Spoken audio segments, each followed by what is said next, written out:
Hello, I'm Oliver Colling, and this is my 70s TV childhood.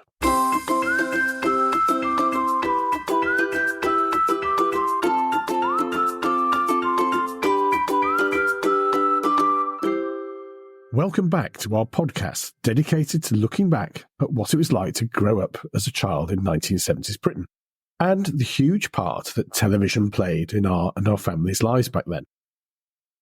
We've been reminiscing on about this for, around 4 years now, and we still seem to have plenty to talk about, which I guess is indicative of how strong the power held over British kids of the 70s by that box in the corner of the living room was.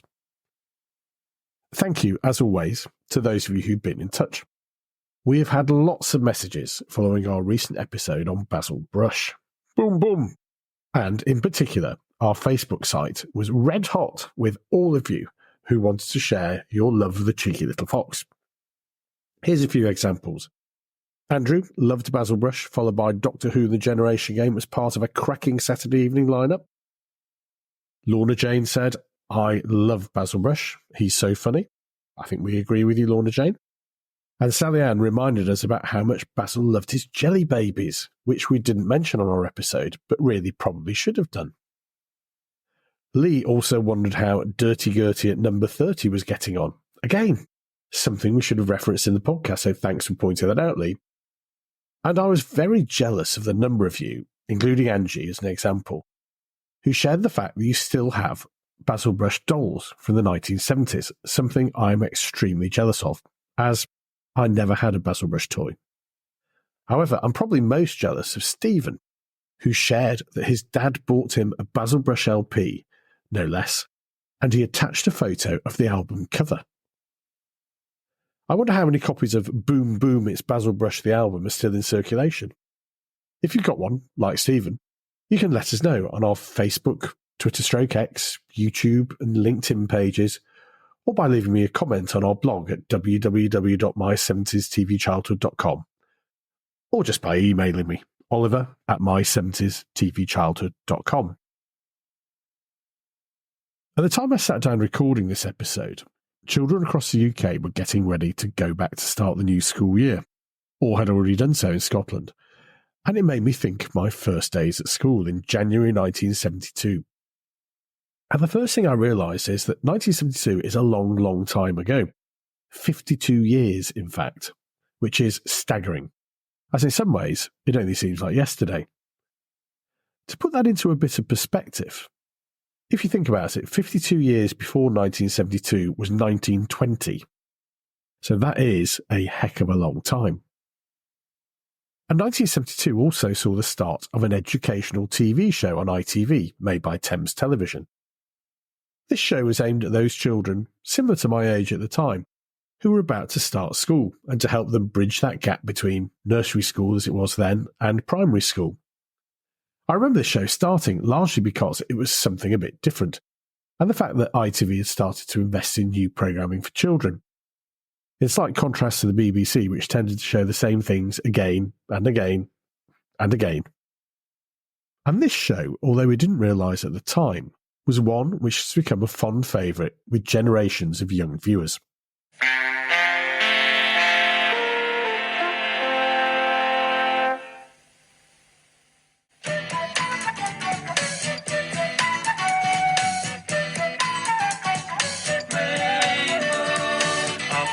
Streets and houses, rainbow climbing high. Everyone can see it smiling over the sky. Paint the whole world with a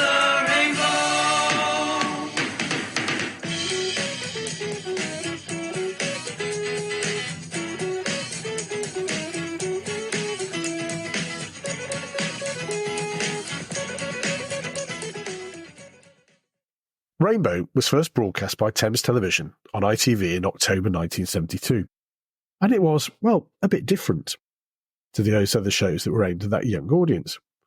Now, as regular listeners know, I try and base my recollections of 70s TV on memory alone, but on this occasion, I've done something I don't normally do, and I've actually gone back and watched the first episode again.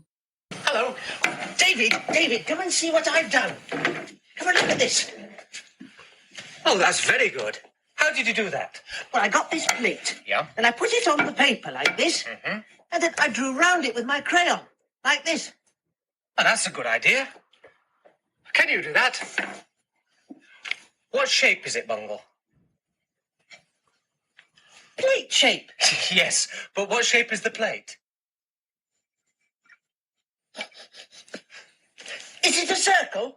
Yes, it's a circle. The plate is round, so you've drawn a circle. Oh. Are you going to draw a circle now? What if I draw a different shape? How about a square? Oh, a square. Yes, please. Right. There, that's a square. It's got 4 sides. 1, 2, 3, 4. And they're all the same length. Now, this is another square. It's a square piece of paper. Now, watch.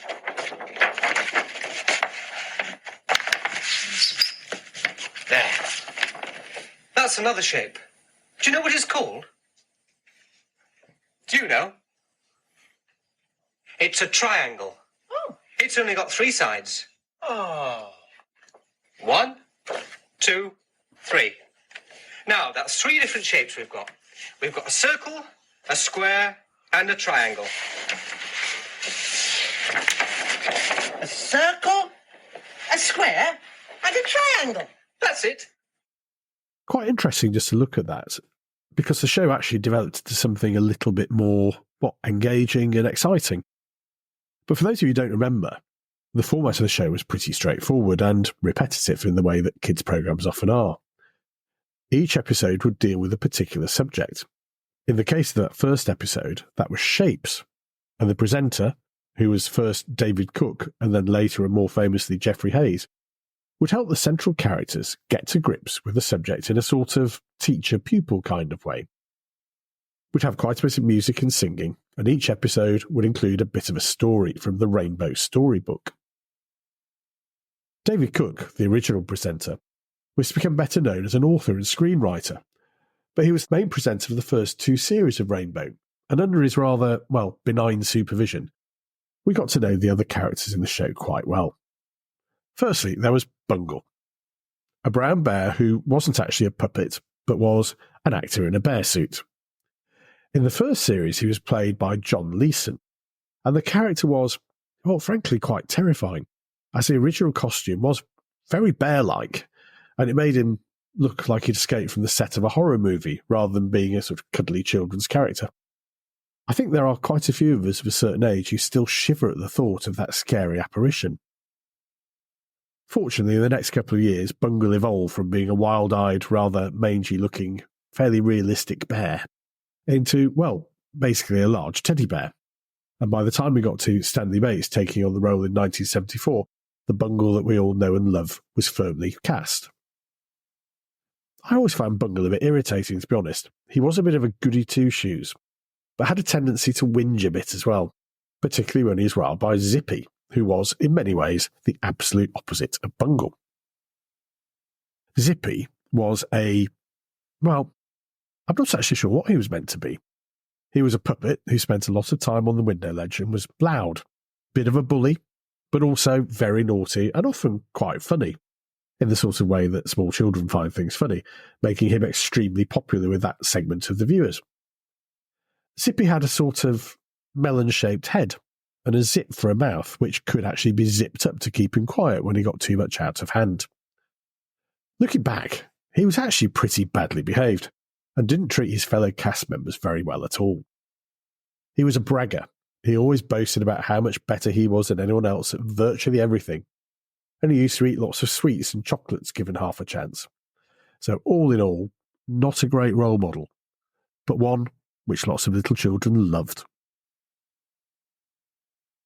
After a few years, Bungle and Zippy were joined by George, a pink hippo with very long eyelashes. George was painfully shy and was also very, very good.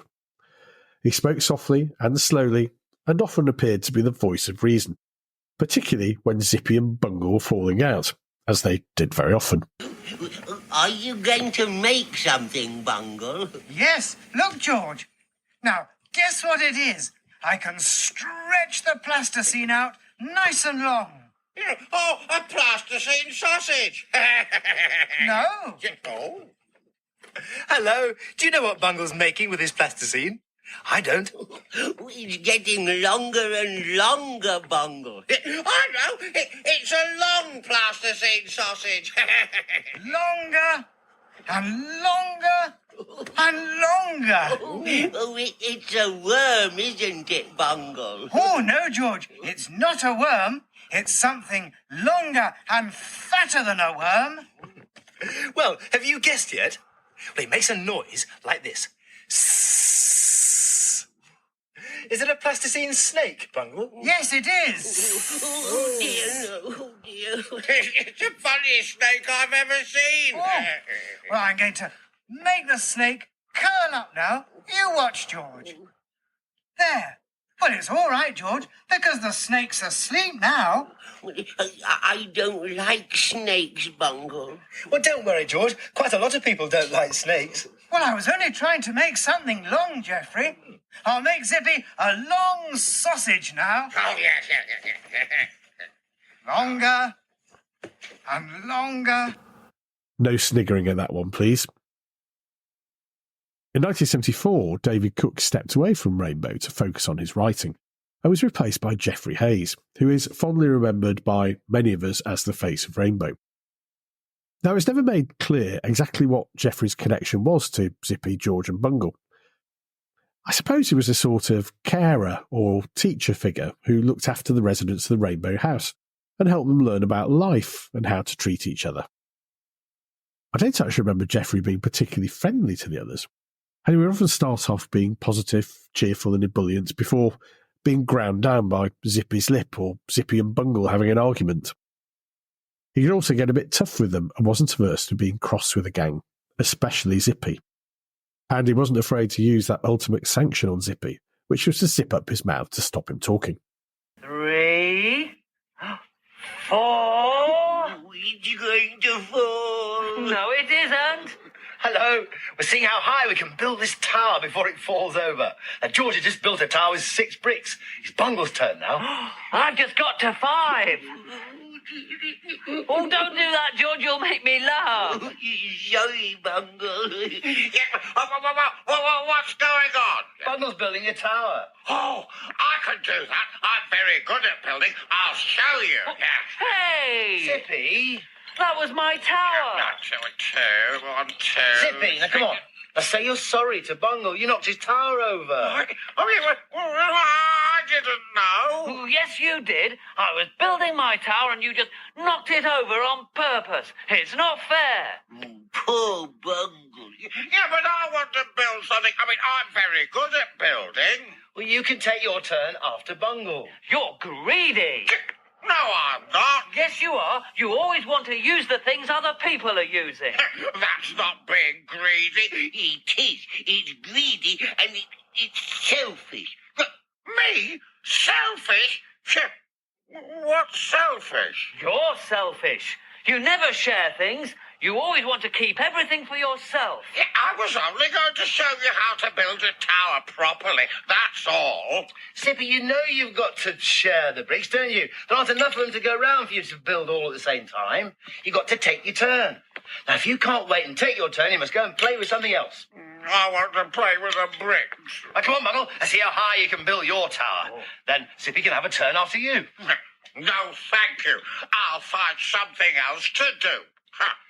Going back to that first episode I mentioned earlier, rewatching it, I'd really forgotten that the show had quite a hippie-ish feel to it. The bright colours of the rainbow in the opening sequence, and the use of some really quite trippy music and songs. Which brings me nicely onto the music and songs. When I think about rainbow and songs, I normally think about Rod, Jane and Freddie, the 3 endlessly cheerful singers who were a regular feature on the show. But they didn't actually appear as that lineup until 1981. It just shows what tricks your memory can play on you. There was always a musical group on the show, but it evolved and had several different lineups until Rod, Jane and Freddie took centre stage. After the folk band Telltale stopped providing the music, they were replaced by a singing trio of Charlie, Julian and Carl. Remember them? No. The first incarnation of what was to become Rod, Jane and Freddie appeared in 1975 and was Rod, Jane and Matt. So no Freddie anywhere in sight at that point. And the Matt of the group was none other than Matthew Corbett, who was in the show until 1977, when he was left to pick up the mantle of Sooty from his father Harry, who'd retired that year. When Matthew left, he was replaced by Roger Walker, so we had Rod, Jane and Roger for a while. Sorry, Roger, I have no memory of you being on Rainbow, but I do remember you from the ill-fated soap opera El Dorado in the early 1990s. Them's the breaks, I suppose. What sort of songs did they used to sing on Rainbow? Well, they sang ones like this.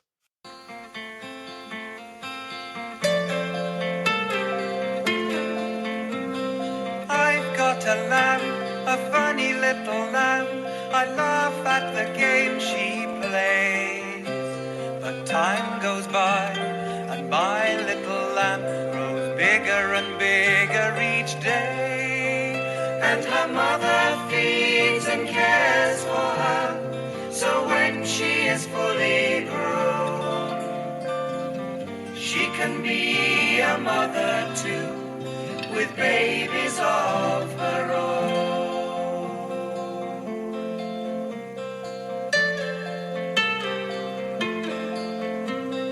I've got a pig, a funny little pig. I laugh at the games she plays. But time goes by, and my little pig grows bigger and bigger each day. Isn't that lovely? The show very quickly became a very firm favourite of lunchtime children's television and attracted large audiences. It was rumoured that it was a favourite of 1970s university students, to whom Zippy, George and Bungle became cult heroes. Ah, the benefits of all that taxpayer-funded higher education we used to have in those days. The show went on until 1992, when it was cancelled. And always at the heart of the show until then was Geoffrey.